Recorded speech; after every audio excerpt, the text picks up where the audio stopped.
Good afternoon. Thank you for joining us for the Careers in Accounting Alumni Webinar Series. Before we start, I'd like to acknowledge that Laurier's campuses are located on the traditional territory of the neutral Anishinaabe and Haudenosaunee peoples. My name is Graham McCormick. I'm the Corporate Engagement Officer for the Lazaridis School of Business and Economics, and I'm a BBA alumnus from 2011. I want to congratulate our audience today for getting into the Lazaridis School. By accepting your offer, you've joined a community that includes an alumni network of more than 30,000 engaged graduates working in 86 countries around the globe. 2,000 of those grads are founders of their own businesses, and 600 hold the position of president or CEO. Today, we're going to be joined by a couple members of that community for a unique opportunity to hear about their experiences at the Lazaridis School and their careers since graduating. You'll be able to ask questions during the webinar through the box on your screen. We'll be reserving questions for our speakers around their career and their time at Laurier today. I'd like to introduce our first panelist, Deb Craven. Deb is a BBA graduate from 1989 and the CFO of Longo's. Deb, thanks for joining us today. Can you tell the students a little about yourself? Sure, thanks, Graham, and congratulations, everybody. It's a great accomplishment. You will love going to getting your education at Laurier. I have nothing but great memories. I am by far, I think, the one with the most vintage, let's call it, in terms of my graduating year. I graduated in '89, and then I went on to get my CA designation at Deloitte. And since then, I've worked at a number of different places: Canadian Tire, Deloitte, Purolator, eventually becoming CFO at Purolator. I spent some time as CFO at Nike Canada, as well as CFO at Marks and Sport Chek, which are co-brands of Canadian Tire. Had a chance to live in Calgary for a couple of years in that role, which I loved. I saw the news last night about the massive hailstorm events they got yesterday, so it's nice to be back in Ontario. And then started just about a year ago at Longo's as CFO. And I met my husband at Laurier, and we are both graduates from Laurier, and my son as well is a graduate of the business program. He graduated in 2015. And very nice to meet you. I'm looking forward to the conversation. Thanks, Deb. Our second panelist is Michael Patterson, a BBA graduate from 1999 and the National Assurance Leader for PwC Canada. Michael, it's great to have you today. Can you tell us a little bit about yourself? Sure. Thanks, Graham. So I was born and raised in Toronto, the West End, in Etobicoke, went to Ridgeview Collegiate, and started at Laurier in 1996. And I was one of those people who took grade 11 accounting and thought I really like puzzles and challenges, and actually joined Laurier intending to go into finance and accounting. I wanted to do my CPA, which was called a CA at the time. I think the Laurier years were some of the best in my life. Actually, like Deb, I met my spouse. I met my wife, who's also a CPA. We have 3 kids, 12, 10, and 8. So they're not off to university yet, still stuck at home with us. And I was lucky enough to get in the co-op program. So I joined PwC with the intention of really, why I joined was it was actually a great experience to see different companies and really get an education and see the world. And all of a sudden, I've been there 20 years. I didn't intend it to work out this way, but I now run the assurance practice, which is a practice of 2,500 people providing services in a whole bunch of different industries. And I think Laurier was really the opportunity that the ability to get into the profession was a great start to my career, and some of the best years of my life for sure. Thanks, Michael. That was some really good information. Joining us from Sun Life is Elena Fan, BBA 2017. Elena is a financial analyst in their group benefits department and is a member of Sun Life's CPA leadership program. Elena, thanks for joining us today. Tell the students a little bit about yourself. Hello everyone. My name is Elena Fan. So I'm a recent BBA graduate from 2017 and currently working as a financial analyst at Sun Life. Specifically, I'm in a CPA leadership rotational program with Sun Life, which is like a 3-year program. I'm in my second role with group benefit reporting and analysis group. My previous role was in enterprise services finance, where I was accountable for budgeting and forecasting for IT projects. Now I'm looking forward for my final rotation in the coming September. And this is actually my first job out of university. And before coming to Sun Life, I've done 3 co-op terms in accounting with 3 amazing large different organizations. And this is how my accounting journey begins. So while in school, I have been involved on campus quite a lot with a lot of clubs and associations. I came to Laurier as an international student, and I have been volunteered as an international peer mentor at Laurier International Office. Also, one of the most memorable experience during the summer of my first year, I have volunteered abroad in Cairo, Egypt, through ESSEC Laurier, which is really a fantastic experience. Yeah, so congratulations again on accepting the offer to Laurier. I have really amazing and wonderful memories, and I hope you'll enjoy your journey as well. Thanks, Elena. Yeah. Our 4th panelist today is joining us from the San Francisco Bay Area. He's BBA 2006 graduate and Chief Accounting Officer at Impossible Foods, David Barecki. Dave, thanks for joining us. I know we can't see you, but you're on the phone. Tell the students a little about yourself. Sure. Thanks for having me, Graham. And congratulations to all the students for Laurier for this coming year. So as Graham mentioned, I'm a 2006 grad. I was originally a chartered accountant post Laurier. Started my career at Ernst & Young through the Laurier Co-op program, which was a phenomenal experience. I moved on to OpenText, which is also in Waterloo, and worked out of there in the Toronto office that they have, kind of in controllership and working around different areas like corporate development and treasury.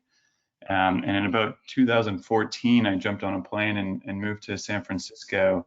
I was offered the opportunity to help lead Square through their IPO process and getting them ready for that event. So I led their S1 registration and successfully led their IPO in late 2015. I moved into corporate development with them for a little while afterwards until embarking on my next adventure, which took me to Stripe, which is an e-commerce payments provider here in the Valley as well, and rode that out as controller there for a few years. And then I was kind of looking for the next big, adventure in my life, and really wanted to get something in impact investing, something that focuses on sustainability for the earth and kind of gives back. And that's when I stumbled across Impossible Foods. So I joined there about a year ago as Chief Accounting Officer, leading the finance and accounting team. I'm super excited to be part of this panel, and thanks for having me. Thanks, David.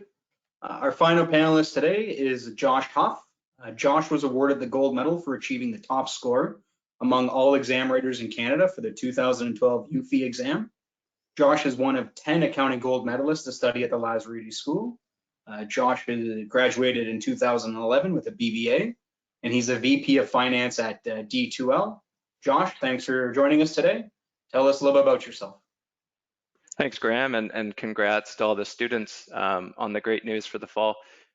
So I came to Laurier in 2007. I graduated in 2011, which is roughly 10 years now, which is crazy to think.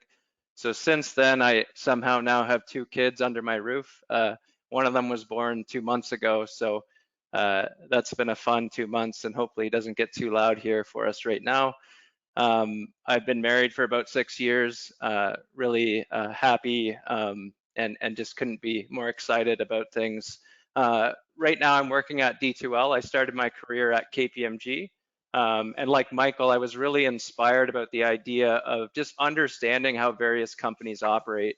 And similarly, I think Laurier builds a foundation even before that operates and gives you perspective on how all sorts of different areas of business function and how they ultimately roll up into corporate strategy. And so after KPMG, I moved on to D2L, which is a software and technology company in Waterloo, which provides a learning management platform for schools, colleges, and corporations. And I've really been enjoying my time there, just constantly being challenged with different types of problems that honestly sometimes really don't feel like accounting and finance things, but tend to overlap nicely with the discipline itself. So just looking forward to talking through things today. Thanks, Josh. To kick things off, I'll ask a couple questions. I'll be monitoring the chat, so if you have any specific questions for any of our speakers, please don't hesitate to write in. To get things started, Josh, I'll ask you the first question. What drew you to accounting, and did you start first year knowing what you wanted to study? Yeah, I think I did, but I only knew so much at that time. So I think at the time it was driven by, I was sort of good at math and I liked numbers and it felt like a practical application of that. And so I was guided towards that path. I think the other thing for me was I always had sort of a goal-oriented mindset, and seeing that there was a CPA designation route that was already in place, I think was really helpful for me, and got me excited about the accounting route. And the last thing I think I would say, I don't know if I knew this at the time, but one thing that I really enjoy is that everything tends to roll up to the numbers. People look at the performance of a company and it rolls up to the numbers. And so being a curious person, you get a lot of insight, a bird's eye view of what's happening in your business and other businesses. And I think that curiosity actually drove me to be interested in what is otherwise, I think, known as a boring subject matter. So that's how I think made the decision to pursue the path of accounting. No, I think you make a really good point there that as the students will learn, when they start class, that businesses are all about the numbers, and having a really good grasp allows them to not only understand a business they may be working in, but a business in really any field. Deb, same question. What drew you to accounting, and did you know when you took your first course at Laurier that you would become an accountant?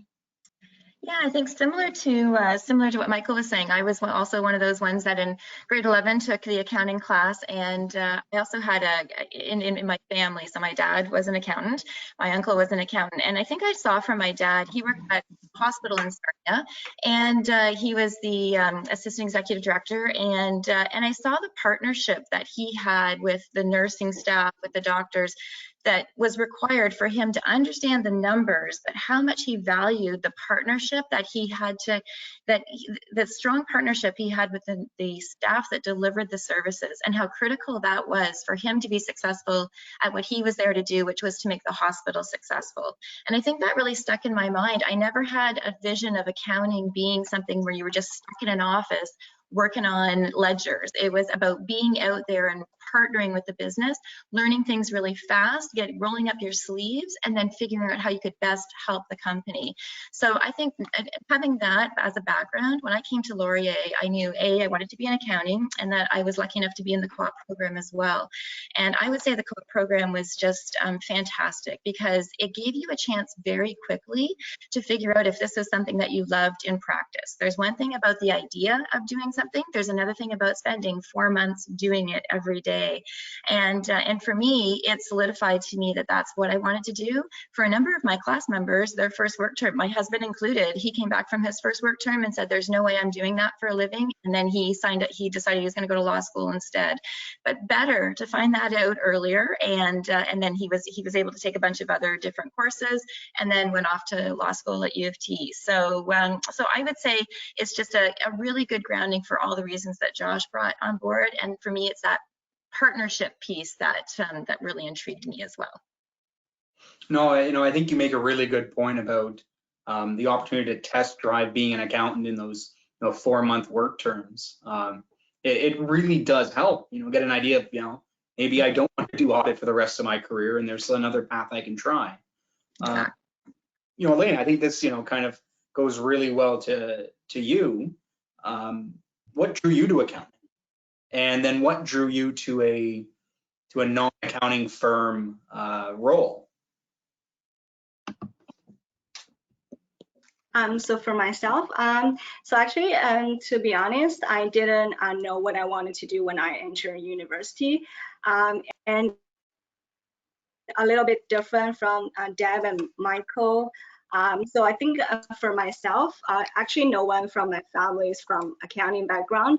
I haven't taken any accounting courses back in high school. I was more like in science. But I feel I want to try something different, and I know I'm interested in business. And also a funny story, I was asking my dad before I went to university. My dad is a engineer, and he was like, just choose whatever you like, just don't do engineering. I don't know what that means, but I know maybe it would be the right choice for me to choose business.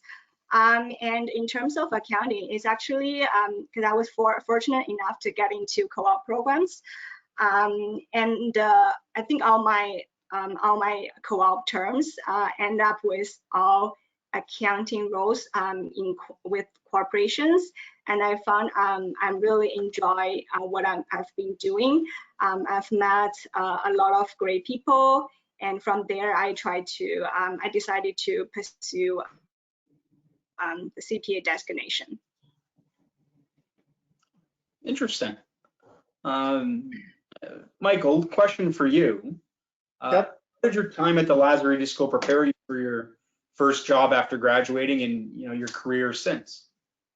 So I won't, maybe the answer you might expect would be all the technical content and all the classes and everything I learned from books, and that was all useful stuff. I would say definitely pay attention. I know it's a long way away. Third year accounting, really important, foundational, but it was really the experiences. Like for me, it was the first time where I had to be responsible to just run my own schedule. So the practical things you learn about how do you handle class, how do you handle like midterms, preparing for exams, teamwork, group work. So just being on your own, you've actually got to manage and prioritize things. I think those are like lifelong lessons that you'll learn. So a bit of it is actually the life lessons of just taking responsibility.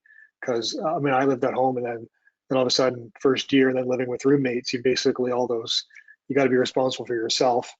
The skills, I think where Laurier is great, the teamwork, the case studies, there's going to be work on your own, but actually learning to work with a team, how to like divide up responsibilities and bring it together, gain consensus, communicate ideas, and like build relationships. Those are like amazing. Those are things that you'll take with you forever. So that's what I remember.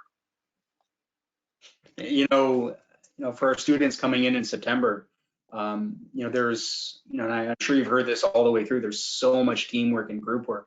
And it's, one of the things that really, 10 years, 12 years out, those are also, really key friendships you make and people you spend a lot of time with and, will continue to spend time with for the next 30, 40 years. And Grant, if I could add something, I want to acknowledge, I know it's a different environment where you're going into, maybe it's a different experience than when I started, but so when I started at Laurier, like the internet had just been invented. Like I thought BlackBerry was a pager company. No one had cell phones. No one had a computer. There weren't computers in the classrooms. So you've got like, the fact we're on this call and collaborate, like I think there's going to be times to be together, but you've got such amazing tools that Deb and I didn't have. I'm kind of dating myself here. I know when I was back on campus, like just the technology is so amazing. So there's all these tools you have available that are going to make it so much easier to collaborate. Agreed. I think we can all talk to that it's just a completely different environment from where we were working 3 months ago to everything in person to now, being able to be really efficient, via, be it Teams or Zoom or whatever the tools we're using. David, question for you. How did your time at Lazaridis prepare you for your first job and the time you spent in San Francisco? Yeah, great question. I think a few of the things that I've benefited from that I certainly learned at the Lazaridis School was, I think, first and foremost, working with really bright, talented people, and that's a testament to Laurier's, hiring, or sorry, rather recruiting standards. As everyone progresses in their career, you'll find that, a large portion of your job is just building really great teams, and knowing how to identify high potential people is only something you can get by working closely with them. So certainly enjoy the time at Laurier, because all the folks around you are there, you know, they're the same caliber as you, and just being in tune with those folks will benefit you in the future. I'd say the second thing is yeah, I'm assuming it's still prevalent there, but there's a lot of kind of case-based approaches that were used, and it's kind of looking at really complex situations, kind of dissecting and prioritizing what's the most important issue to address. You know, as you work in hyper-growth companies, you'll never be able to do everything. You need to constantly prioritize, and that's probably one of the most important skill sets you can learn, both in school and as you start your careers. You know, and I would say thirdly is, you know, a well-designed curriculum. I appreciated at my time at Laurier that there was a focus on information systems. You know, particularly down here in the Valley, when you're dealing with such hyper-growth companies, think of the Ubers, the Lyfts, you know, Square was certainly in this realm, where you're dealing not with thousands of transactions, but billions of transactions. And understanding all of that data and how to analyze it, how to build the right systems around it. The world of accounting is changing fundamentally. You know, a lot of the folks on my team are SQL power users. They know how to write in Java. They know how to write different scripts. You know, and that definitely was a pretty big focus when I was taking courses at Laurier. You know, you mentioned cases, and cases are still such a large part of the undergraduate experience, to the point where in first year, all these students will be doing a live ICE based around a technology company with a technology problem. You know, similar to the third year ICE that everyone takes part in, but it's working in a teamwork, you know, trying to diagnose the problems quickly, but also, you know, being able to articulate the answers, because you spend so much time doing presentations, which, you know, one of the things I've always heard from some of my accounting friends is that, you know, because you spend so much time essentially pitching, when you go in to do it in real life, once you get a job, you know, it's just become second nature, where, you know, some other programs don't have such a heavy focus on that. Thanks. Deb, question for you. You know, you've had a really interesting career thus far. What part have you enjoyed the most? Oh, it has been so interesting. I would say it's going to sound very odd, but the parts that have made the biggest difference for me and that I've enjoyed the most are probably the projects that have gone the worst. And so it's when someone has said to me, hey, this isn't really accounting, but there's this big project going on, like you to get involved, and you jump in, you don't really know what to expect. You dive into it, and when things aren't going, and generally it happens when things aren't going well, and the learnings that you get from going through a project and diagnosing, that is when I found the skill sets that I gained through the accounting stream at Laurier and then my training as a CA, because it's back to data, right? It's back to, okay, what does the data say? What are the root causes? What problems are we trying to fix here? Building those partnerships with the business. And I can tell you that the stuff you learn when you're involved in a project that isn't going well, you will never want to find yourself in that situation again. And so those are lifelong lessons that you learn that you can apply and build on going forward. So I would say, you know, I have loved every single project like that. I've also loved the ones that have gone well, but I have probably learned the best from the ones that haven't gone well. And I love the strategy side of things. I love the fact that it's a cross-functional group of people sitting around a table who are all very, very smart, know their business really well. Everywhere I've been, whether it was Nike, whether it was Purolator, Canadian Tire, or here at Longo's. And so it's a chance to work together to really talk about what the future of the organization can be and what you want it to be, and then what needs to be true to make that happen. And we have such interesting conversations about that. And then who's doing what to make that happen. And if I can say one thing that I've really learned from that is having a designation does not automatically get you a seat at that table. Purolator taught me that very well. A bunch of operators who'd been in that business for years and years and years. I got there when I was fairly young. And just because you have a CA designation and you happen to be the accountant doesn't mean that you are going to get invited to that table to give your point of view. What matters is that you're a partner, you're seen as a business partner, that you're going to add value when you get to that table. And I think that's where the really interesting conversations happen. Yeah, I think that's a really good point. You know, how did you find in that situation, bringing your skills and expertise to them to say, I can be a partner, I can provide value and benefit? Well, you do it by jumping in there, rolling up your sleeves, learning about the business, getting out there, doing route ride. I'll use Purolator as an example. You're doing route rides with the drivers. You're out there in the distribution centers, figuring out how things work and finding out what they like, what they don't like, what's working well, and then figuring out, okay, then what problems are we trying to solve here? And then being able to bring recommendations and solutions to the table, as opposed to pointing out challenges and problems. I think that's what it is. If you're seen as a real partner in terms of solving the problems together, and you're not just there to point out, someone once told me accounting is a lot like, kind of going in there into wartime and bayoneting the wounded. It's not that at all. It is about partnering together and not just pointing out the problems, but figuring out how to fix them and how to do that, again, with all of your peers. I think that's, my experience is 100% right. That is, really, you hit the nail right on the head. Michael, what part of career have you enjoyed the most? Yes. Different roles. I'm so glad you asked me. That's what. So I'll be honest, and Elaine and I kind of talked about this, like not knowing what you want to do. Like I joined Laurier. I want to get my CPA because it was hard. It was a challenge. I joined PwC. I don't know if you planned this, Graham. I noticed you have alumni from all the big 4 firms. I joined the audit profession planning to leave. I'm like, it'll be a great education. I'll get my CPA and I'll leave. But I found quickly the best thing was actually at a pretty young age, I got to go into these companies and see inside and learn and get access to like amazing clients. I was talking to people, like I couldn't believe I was talking to CEOs and CFOs and people like Deb and learning and getting variety. I'm like, I don't think I want to go to the same company every week. Like in a week, I get to go to all these different places and see things. And so, 20 years later, I'm in the audit profession and I think I could have gone into industry, but the great thing is the variety.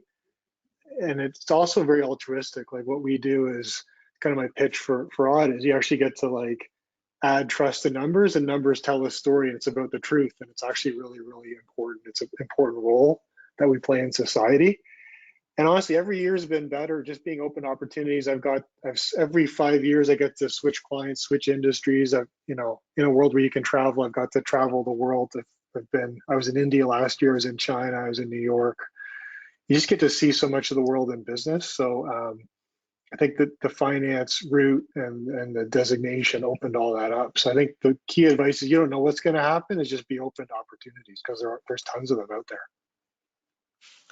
Michael, the point that I think you raised there, and I'll just open this up to anyone, is leadership. At a very young age, you're managing jobs, you're managing audits, and there aren't many industries or professions where at the age of 21, 22, you're responsible for the entire job as a experienced senior associate. Does anyone want to perhaps comment on their own experience at a young age and how it's helped you today in these leadership roles in companies?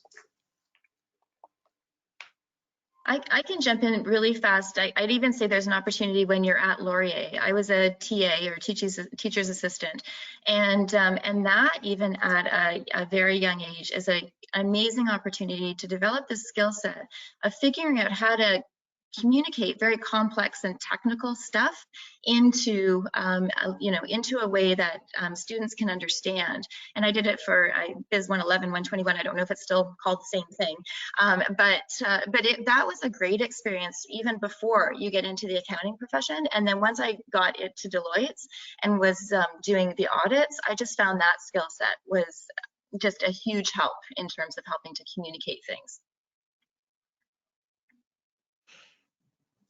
Anyone else want to touch on leadership? Yeah, I can just touch on that a little bit. I think both in the context of starting at one of the accounting firms, as well as Deb mentioned at Laurier, I think what both of those programs are identifying is technical knowledge and content is important, but at the end of the day, leadership and communication is probably 50 to 70% of your ability to be successful and work with other people. And so I think both the business program as well as post-secondary employers, what have you, definitely understand and appreciate that's so important, and it's critical. And it's great that as a student of Laurier, you'll get lots of exposure to that. Thanks, Josh. Looping back to the previous question, Dave, could you talk a little bit about your time with Square and what it was like, working on that IPO? I saw some of the photos and some of the stories, but it just, could you share with our incoming students what that was like? Yeah, I mean, the IPO is kind of a moment in time and really just a milestone in a company's life cycle, right? But for that, 10 seconds of ringing the bell at the stock exchange, which is certainly kind of has been one of my, peak, achievements in my career so far. It takes a lot of work to get to that point. It took us about 2 years to, really build out the team, the processes, the controls, and really evolve the company to that level of maturity. Now it's a phenomenal amount of work. It's kind of 80-hour weeks for 8 months straight, and you're working very closely with your legal colleagues, the business, the CEO directly. It was fun to work very closely with Jack Dorsey throughout the whole process. But a lot of everything that you guys are going to be learning in school is going to be directly attributable to that. We kind of touched on some of the key characteristics of what you need. I would say the biggest thing is be curious. When I started going down the path of leading the IPO, I'd never done an S1 process before. I'd never even really worked on a US public client. So you have to figure it out. You're never going to be expected to know every single answer, or you're not going to know how to take a company public playbook. But what you will be expected is to figure it out and use your skill sets and the process to understand what's the optimal outcome. And as part of that, you're going to have to be vulnerable. So tying this back to our comment about leadership, I think the one thing a lot of leaders today are learning is, vulnerability is not a weakness. It's people's ability to really admit that they don't know everything, but to ask the questions so they can find it out. And I think that's something that's showing to be one of the biggest signs of true leadership, is people's ability to say, hey, I don't know what the answer is. I've never done this for you, but let me come back and I'll figure out the answer. No, you're right. It's partially, how much do you know and how can you apply it? But then for the things you don't know is how do you go about finding the solution with, be it your team or your consulting partners. Specific question, Elena, can you tell me more about what it's like to be a part of the CPA rotational program at Sun Life, and for you, how it's different than working in a traditional accounting firm? Yeah, for sure. So I think for myself, I think because I just started my career, I guess I want to, having taken some new challenges, I don't want to just do like the same role. So also I didn't know what I wanted to do specifically in accounting. So I think the rotational program is actually perfect for me to start my career, to get exposure to different functions within a large organization, and have exposure to different projects as well. So I have a lot of opportunities to having constant new challenges and taking new projects. I really enjoy the interaction or collaboration with people from across different functions, different divisions, and play as a really important role as an internal partner to support all the different functions. And I was really glad I was in such a great program. So I've learned so much so far. I have met a lot of great people, learned a lot of great things from them, and I really enjoy working with them. That's really great to hear, and I think will help give these students a little bit of perspective that there are different routes to get those accounting hours in. I'm just looking at our questions, and I think I have a good one that's come in. Michael, I'll ask you at first, and then I can get everyone else's input. Seeing as you're the only one who's still working at an accounting firm, what do you predict? Someone had to do it. Graham. Yeah, someone had stay. to. Yeah. What do you predict will happen to accounting in the future with technology advancements, possibly reducing the efforts needed by an accountant? Will accounting still be prevalent in the future? That's a pretty common question, and I think a lot of businesses are seeing technology open up possibilities. But I think the good thing is the routine. There's parts of accounting, some of the, when I started, paper would show up and you'd actually have to get a calculator out and add it up. Like, things can be automated, and that's good because it actually takes away some of the monotonous work and gives time back to accountants to add more value, which is like, and I think, we've talked about on this, like, actually get on the operations, see things. So accounting's still going to be relevant as ever. It's just, I think technology is going to allow faster reporting, better reporting, more confidence, and actually give professionals back some time to do value added things with, which is super exciting. I think, that's 100% correct. Accountants today are being seen more as, partners to the business, and have the ability to really look in and see all the different aspects and, really help make some critical decisions. Josh, Deb, any other thoughts?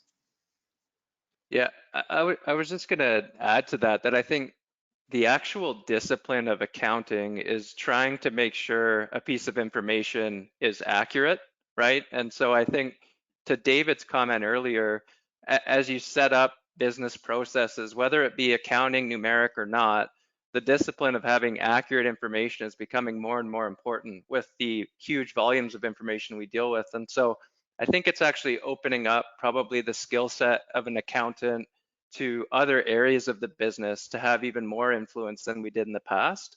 So I think it's definitely an opportunity rather than a detractor from the value of what an accountant can bring to a business, albeit I may be slightly biased with that comment.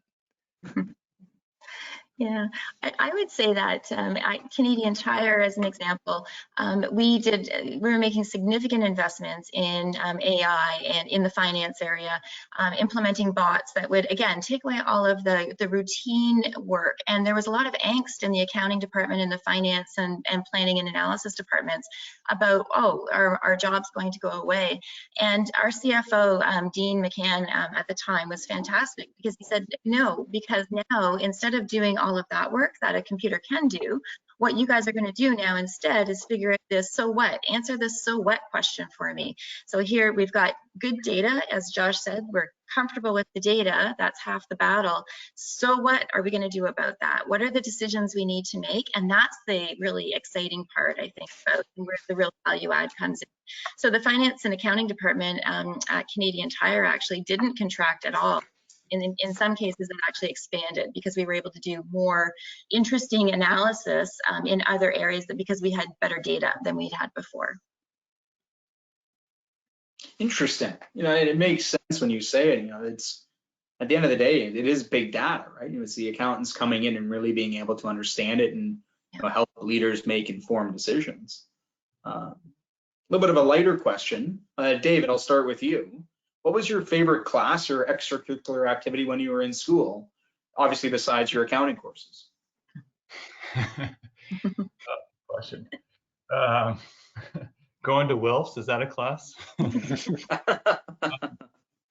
I think, not to dwell too much, I mentioned how critical the IT piece is, but I would say outside of accounting, two actually. I'll say the one IT piece, which Deb kind of just touched on, where knowing data and data systems, how it flows through the system is so incredibly important because there's such a huge push on automation. We're in a highly global, very competitive world. And if you can reduce costs, that's quintessential, and finding ways to automate it, because quite frankly, people don't want to do highly manual, tedious work. I think the second one was, organizational behavior, I think, was one of the classes. My last couple companies both started, they were about $1 billion in valuation when I joined, and when I left, they're about 40 billion, and collectively went from about 100 people to about 2,000 people. When you're growing that quickly within a short span of less than 3 years, you need to be able to understand what the current needs are of the business. How do you scale the organization? Where do you invest dollars? And what does that longer term vision look like? That's incredibly important. One, because you want to mitigate the number of reorgs that you do. They're highly disruptive. People are in chaos. And when you're growing that quickly, you could technically probably do a reorg every week. But having a good fundamental understanding of how do really efficient and effective organizations operate, how are they structured from a people perspective, is really critical to know and understand, so you can have some kind of steadiness while remaining incredibly nimble and dynamic for the business. So I would say those are the kind of the two that have really resonated with me in the more recent years. Oh, it makes sense, looking organizational behavior, HR1, HR2 are all core courses still to the BBA program, and really help you have a better understanding of what do I need to do as a leader to make sure I get buy-in from all of my employees and team members, which the students will start using when they start managing their own audit jobs, be it at an accounting firm or if they go internal like Elena has. Josh, same question to you. Did you have a favorite class, or did you have an extracurricular activity while you were on campus that really stood out for you and you enjoyed? Yeah, so organizational behavior was definitely on my mind when you asked that question, but I won't dive into that one more. One that does resonate with me would be actually marketing. And the reason being, I think most businesses at the core have some sort of value that's focused on the customer. And so I think as an accountant, being able to understand how you look through the lens of a customer sort of proposition value type focus, I think, is really helpful to think about how you then can help shape the business in that direction. So for me, being someone who's focused on more of an accounting type route, getting that introduction exposure to marketing and those disciplines was really helpful. We hear that a lot, that, be it someone who studies finance or accounting, to take a little more effort into marketing, because it is, at the end of the day, is you have an end customer, and you can have a really good understanding of how do I position, our products to them. Deb, every company you've worked for, has been, either retail or now with Longo's on the grocery side. So it's, selling product to end consumers. Elena, I'm going to change this question a little bit for you, because I have a question from one of our audience members. Instead of what your favorite class was, what do you recommend in first year as an elective? One of our participants is asking what you would recommend, and seeing as you were a first year not too long ago, I thought you might have a good pulse on all the courses. Sorry, I didn't hear your question. The question is one recommendation on the elective courses? Yes, in first year. Oh, in first year. Well, let me see. Is that question more referred to like bird course or anything? But I think people have different definition to bird course. So I think for myself, when I was in the first year, I actually took a math course as a bird course for me. I think probably because in high school, I took some really hard math courses back then. So I feel it's like a bird course sort of for me. And also I have a lot of good friends who are in the double degree with financial math or computer science. So I really like to taking courses together with them, so we can sort of, working on the problems together. And also the fact I don't like writing papers, but don't get me wrong, I just, sometimes I want to take a break from working on all the group projects and business cases. I just want to take a math course. I can just, sitting there quietly focus on solving one problem, stuff like that.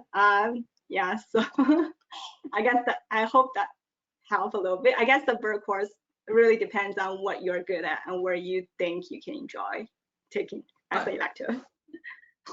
Good point. Michael, I saw your hand go up. Did you have I wanted to jump in, and I think further what Elena said, I think I remember being at school and a lot of the business students were like, oh, why can't I just take business courses and like more, everything everyone said on this call, like finance, IT, sales and marketing, organizational behavior, all really useful. There's probably a strategy and a reason that you have to have electives, non-business classes. I think one thing that Laurier does that's great is turns out well-rounded students. And you should be honest with yourself and true to yourself. It's okay, give yourself permission to take a class that you have interest in and learn something new, which has nothing to do with business, and meet new people and treat it like it's a learning experience. So whatever you do, just make sure you're interested in it. Like, you're going to spend time, you're going to have hours and hours being in the class, doing the projects, like have an interest. So for me, like I remember this course, you could call it a bird course, but it was selected regions of Ontario. And I think the course material was a roadmap. But actually I got to learn, like I know more about Ontario geography and every small town and everybody at school. I could talk where they're from and I knew something about their town. That's really cool because it actually helped you connect with people and I met a lot of new people. So be true to yourself, find something you're interested in, and it really doesn't matter what you take. I think that's a really good point, is that if you can find a passion in the course, not only will you'll be Take successful. languages, take gym. But, yes. Well, and that is, you mentioned it. There's so many courses that are available in first year to take as electives, and be it poli-sci, be it a language course. There's intro to Italian. There's so many to look at before you start to specialize in your later years. Graham, can I make one comment too? Just one course that I think had a big impact for me would just be, a lot of people do take it, would be like a psychology 101, because I think at the end of the day, working with people is true in any walk of life, whether it be business or not. You get better working with people by raising your EQ. A lot of people talk about IQ. EQ is probably more important. So I think understanding what drives people to behave and think in certain ways is super helpful, if only just to maybe widen your horizons a bit and allow you to be more open to other perspectives. So I think that one was really impactful for me, and I think I'd highly recommend it. I think that's another really popular first year course, and to Elena's point, you'll find that you'll have a lot of friends taking that, and you can take it together, you can line up your courses, and it allows for a lot of camaraderie in first year, especially when you'll be taking it with people who aren't necessarily in your program, right? And that gives you an opportunity to meet people outside of the business school, and that's really good part of the first year electives. Deb, a question for you. What did you enjoy most about being at Laurier and being in Waterloo? For me, and it's probably going to be consistent amongst a lot of people that went to Laurier, it's definitely about the friendships that you develop. I was there a long time ago, and there are a group of us that were in residence together in first year that still every year we've gotten together, and every summer and every winter, Christmas, our families get together, our kids have grown up together, and we get together every Wednesday night now during the pandemic and just connect by FaceTime. There's about 15 or so of us. The friendships that you develop are lifelong friendships, and you gain those by diving into the experience. And as other people have said on this call, it's about really diving into the business experience, but also taking some of those other courses. A lot of my friends were in political science, they were in psychology. I took a fantastic fine arts course when I was there as well in first year. Loved it. Some of my best memories and some of the friends that I've stayed in touch with throughout. I don't know if it still exists. Is Powder Puffs football still a thing when school comes back and people are all there? I joined the team when I was in first year and never played football in my life. Didn't know the rules of it at all. Absolutely loved it. For those of you who don't know, you're playing.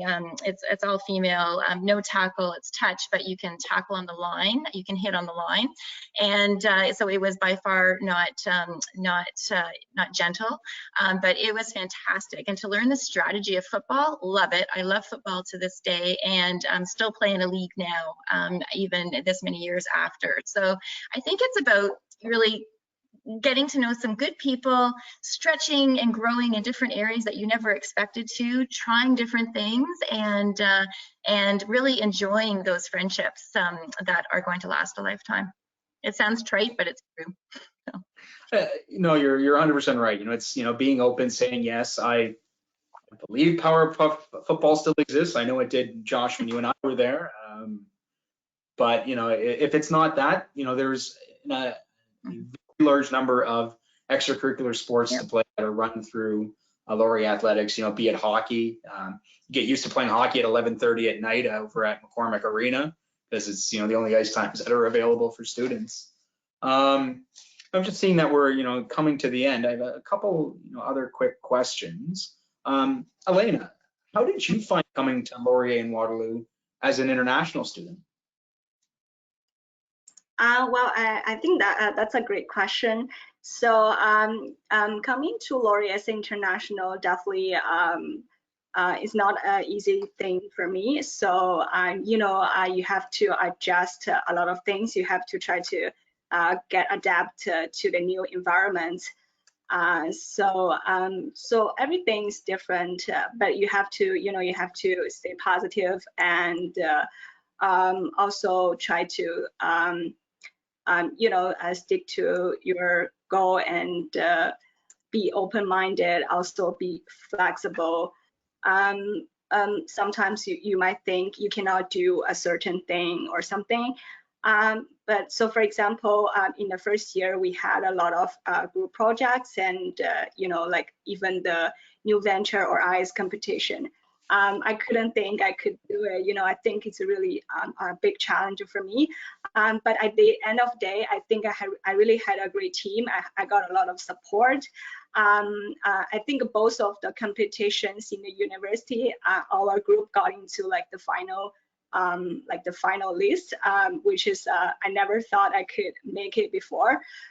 So I think, well, you do have challenges, but I think also as an international student, you also need to be aware what you are good at, what asset you have. So as I mentioned before, because I have taken a lot of science courses and math courses back then in my high school, so I actually coming to university, I actually found the first year math course a pretty easy or like a bird course for me, which is a good thing. And I think especially for first year, your GPA does matter.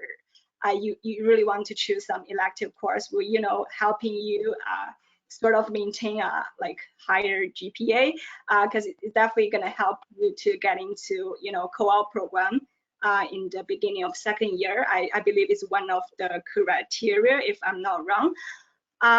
And also being an international student, I got a lot of support from the Laurier International Office. I think it really a great place, and they provide a lot of support and resources for Laurier International students. So I think everyone, if you're an international student, you should take advantage of all the resources on campus. And you're not alone. You're not alone facing all the challenges, but you have you have to know you have a lot of resources to back out there support for you. You're 100% right. Not only is Laurier International a great resource, depending, what else you need, there's the Accessible Learning Office, just so many opportunities for help now that if, you need anything, the university is here and, has the, functions and departments to really help support students. That's really what, we're in for, is we want to make sure everyone can find success. And you're right, your first year marks are, kind of that gateway into the co-op program for second, third, and fourth years. So it's finding ways to be successful, and that's what we're really looking at the university is how can we help. Just kind of really quickly, if everyone can just I'll ask everyone this question, but I'll start with David. If you could go back and give yourself advice before you started university, what would it be? That's a good question. I would, the one thing to go into university is with a completely open mindset, and kind of going back to my earlier comment about just being curious. And this resonates through multiple things, through course selection. You know, if when in doubt, go with the course that you know the least about or that you're the least good at. You know, continuously get to know people, ask questions. Having that kind of broader context of understanding different people, different concepts, is just an inherent skill that you have to have, particularly when you switch industries. You know, I've been in enterprise software, I've been in food industry, I've been in fintech. All of them are fundamentally different, and the only reason why I've been able to get by is I've developed a skill of just being inherently curious. So definitely would recommend that. And I wish I had picked up that skill much earlier on. I was kind of just more or less too afraid to ask dumb questions. There are no dumb questions, just ask away. It only benefits you, and you just end up learning more. So that's what I would go back and tell myself. I think that's really good advice. Josh, any thoughts on that? Yeah, I would say I agree with the curious comment. I'd also say just be confident. I think for some folks, it can be overwhelming going to a new city, a big new school, lots of smart people. The same reasons why you got there or why you can be successful there as well. So just be confident in your abilities and really invest in the process and your time there. You only have 4 to 5 years, and make the most of that time. And that would be my advice. Really good. Deb? I would tell myself that there's still so much more that growing that I had to do before when I first got to university. You're not fully formed yet. You know, you have so much still to learn about yourself and what your likes are. So you might think that you have a desire to do X, Y, Z, and you have everything planned out in front of you and you know exactly what that path is. It goes back to that curiosity. Be open. Don't be demotivated if you finally get to the course that you thought you would love and you get to that course, you're like, what the heck? This is not what I thought it was going to be. Maybe I'm more interested in this instead, in this part of accounting instead, or something else. Do not be alarmed at that. I would say keep that openness to it because you still have so much to learn about what it is that you love to do. And so just follow that path and pick great friends and look out for your friends as well. I feel like I'm talking to my own kids. So they said to my son before he went to Laurier. Elena, how about yourself? Anything you would add that you'd tell yourself going into first year if you could? Yeah, I would just say, you know, try to meet as many people as you could and try to get as many experience as you could.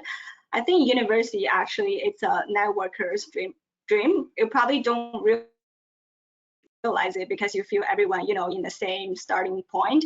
But imagine in 5, 10 years or longer, like all your classmates, they will be ending up in, you know, different career paths or industries. So knowing more people definitely will help you to, you know, further expand your career networks. And also, you don't have to, you know, waiting for after you graduate to build your network, but you can start building your networks right now when you're in university.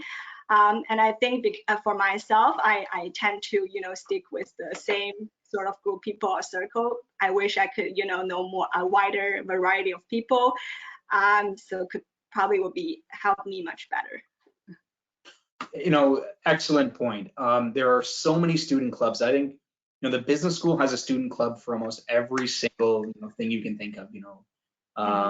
And it's an opportunity to meet people. It's an opportunity to, you know, have an opportunity to learn outside of the classroom, you know, for, compete in case contests around the world. So absolutely, you know, when you get to school, you know, ask questions about how can I get involved outside of the classroom, because they're abundant.